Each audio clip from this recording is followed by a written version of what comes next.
Birney Elementary School has a very colorful and layered history.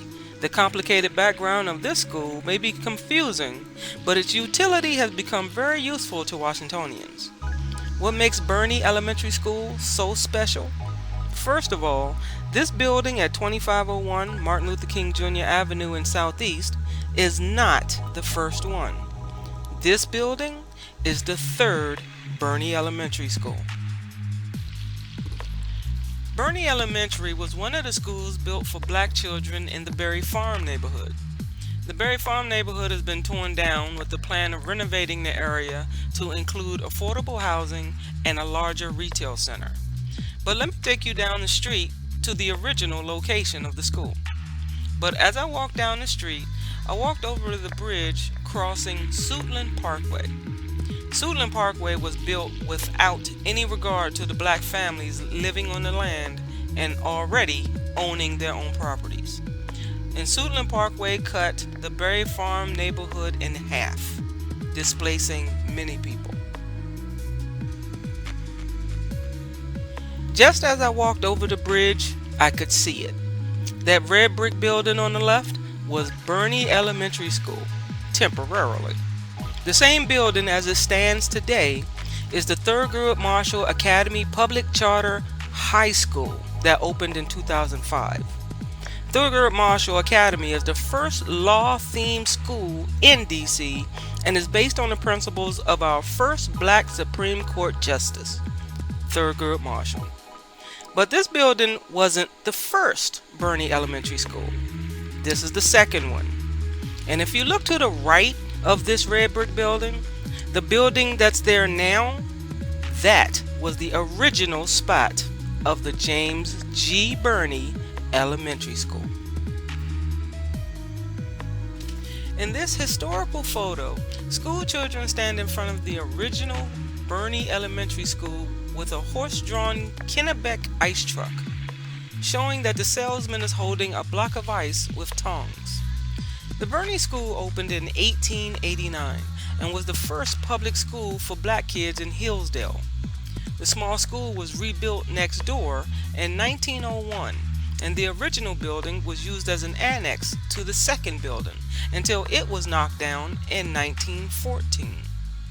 This red school building was also used as a community center for adult education, civic association meetings, and a branch of a DC public library.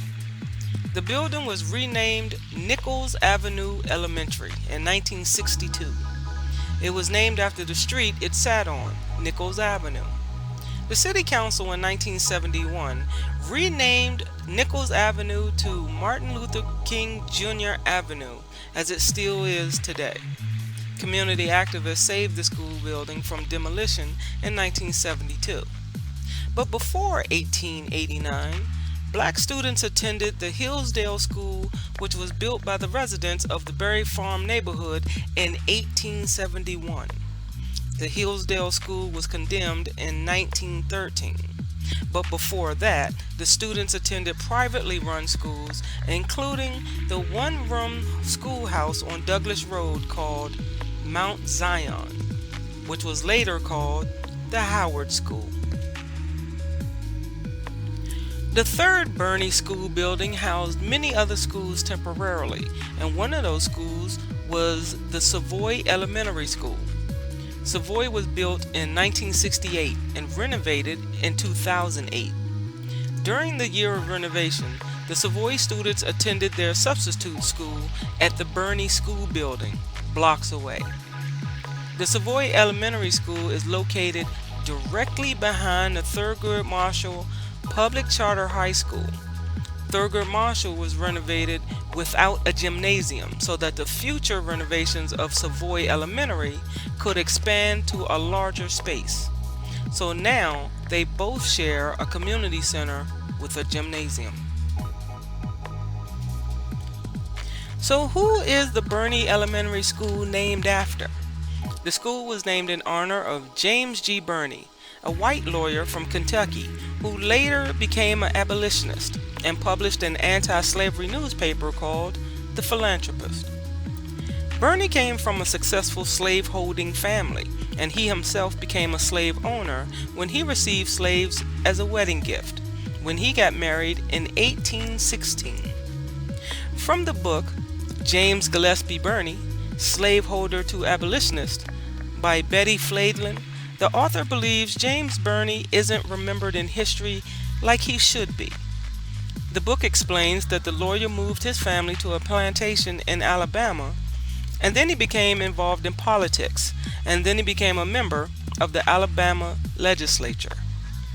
Birney became a member of the American Colonization Society, which advocated for the migration of African Americans to return to Africa.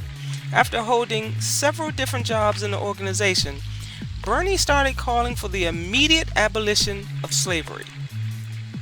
Birney became a high-profile abolitionist to slavery, and he ran for president twice as a candidate for the Liberty Party. He was often asked to give a speech. But more than his political profile, Birney is known for freeing his slaves and paying them compensation for their past forced labor. Birney had a total of 43 slaves, and James Birney died in 1857. And here in D.C., the James G. Birney School was opened in 1889. The third Birney School building opened in 1950 on Nichols Avenue, now called Martin Luther King Jr. Avenue. Here's a Washington Post article that tries to explain the complicated life of the third Birney School building. The author, Perry Stein, covers D.C. education for the Washington Post, and she explains that Birney is a confusing cluster of leases and subleases. The D.C. government leased a school building to a nonprofit education organization, which in turn rents the building to a public school that the city operates. Are you confused yet? She continues and says, now that nonprofit is preparing to kick out the public school, Excel Academy. The building highlights the complexities enveloping school real estate in a city where property is expensive and a robust charter school sector is clamoring for facilities. D.C. public schools had long housed Birney Elementary on Martin Luther King Jr. Avenue near the Anacostia Metro Station, but in 2009, the school closed amid declining enrollment. The city determined that it didn't need the building for any other uses, and in 2011 leased it for 20 years to Building Pathways, a nonprofit organization that takes out loans to renovate buildings and leases them to charter schools, which are publicly funded but privately operated. Building Pathways said it spent millions of dollars to renovate the building, and in 2013 leased it to two charter schools, Excel Academy and Septima Clark Public Charter School. But Excel Academy, the only public girls' school in D.C., expanded and eventually took over the building. In 2018, the D.C. Public Charter School Board, the agency that regulates charter schools, voted to shut down Excel Academy because of low performance. But Excel wasn't done yet. In a rare move, the traditional public school system decided to take it over. That meant the D.C. school system had to pay rent to Building Pathways for a building that the city owned. In turn, the nonprofit organization pays rent to the city using what is known as rent credits, which it earned for spending millions of dollars to renovate the rundown building. Now that Excel Academy is part of a traditional public school system, it's on borrowed time in the Birney building. Under terms of financing agreements, Building Pathways is required to lease the building to a charter school. Eric Rogers, the interim executive director of Building Pathways, has said, "As for the future of the Birney building, we intend to revert it back to utilizing the entire building to incubate newly authorized or already established charter schools." Shane Wells, spokesman for DC Public Schools, said, the city is looking for space for Excel Academy. So Excel Academy will co-locate with DC Prep for now, until it finds a new location. One small charter school has already leased the bottom floor of the Birney building, an outpost of Lee Montessori Public Charter School. Montessori has two locations, one in the Brooklyn neighborhood in Northeast DC, and the second, East End campus on R Street, Southeast DC.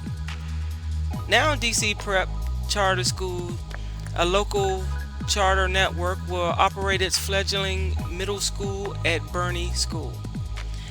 The answer to whether we're looking for the Birney building to be long-term, the answer is yes, said Laura Mastis, the chief executive at DC Prep.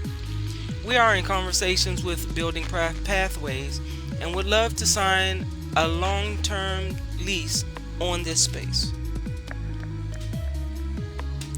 Every version of the Birney School has served the Berry Farm / Hillsdale neighborhood, and thanks to the residents, the two remaining buildings are still being utilized today. So tell me, did you know who the Birney School was named after? Did you know that the Birney School had more than one building?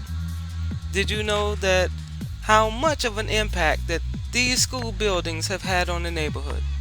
I'll look forward to your answers in the comment, and as this area changes, I'll continue to give you the update. Thank you for hanging out with me. I'm Dickie D in DC, and I will see you in the next video.